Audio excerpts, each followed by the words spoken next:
দীর্ঘ ২ বছর পর তিহাড় জেল থেকে ছাড়া পাবার পরে নিজের গ্রামের বাড়িতে এলেন অনুব্রত মণ্ডল ওরফে কেষ্ট।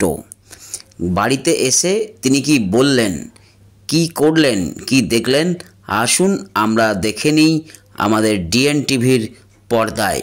বোলপুর থেকে staff reporter, DNA TV Bangla.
সেই সঙ্গে ডিএন টিভি বাংলার সমস্ত দর্শককে আমার প্রণাম।